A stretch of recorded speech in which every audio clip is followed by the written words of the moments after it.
looking at real-world drone application. This is by Bree, Adrian, Robert, and myself, Colleen.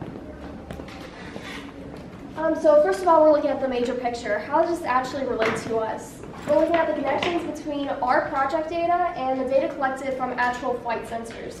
And if you look at the larger scale, there's about 6,000 sensors in an airplane, and there's about 2.5 terabytes of data collected each day, and there's also about 5,000 commercial airplanes that are up in the air.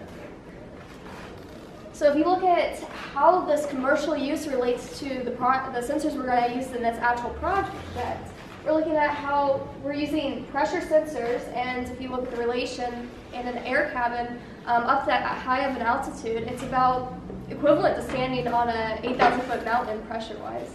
Or if you look at the altitude and those sensors in relation to aircraft, it's pretty much, to have that data allows you to stay out of the way of other aviation-based traffic and avoid collision. We also look at humidity because here on the ground, humidity can be 40 to 70%, while up at certain altitudes it can be as low as 20%. Wind is also a factor because the wind direction and force can change the course of a plane. Absolutely. Here we have the FAA, or Federal Aviation Administration rules. There are way too many to put on this slide, but a few that apply to us are: we must fly below 400 feet. We have to keep the UAS in sight.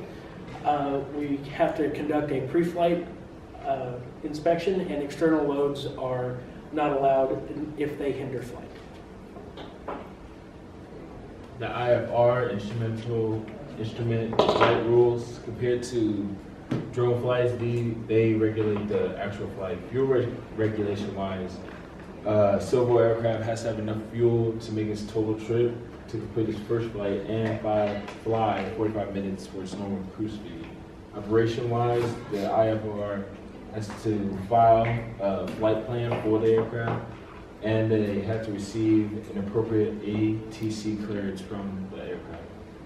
High altitude regulations, the pilot has to plan for all terrain and all weather, no matter what kind, even if they're not flying in that type of area that produces extreme weather.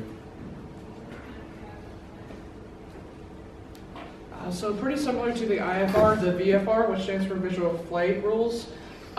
Really the only main difference is that during ideal flying conditions, pilots, they only have to use either one. But if it's in non-ideal conditions, like it's raining and or there's a lot of wind around, pilots have to use the IFR and the VFR. As far as height regulations, commercial aircraft, they have to stay within the Goldilocks safe zone, which is in between 4,000 and 7,000 feet. And a couple more rules.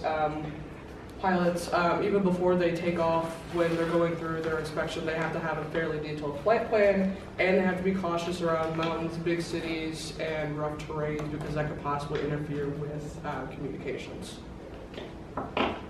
And these are our citations that we use.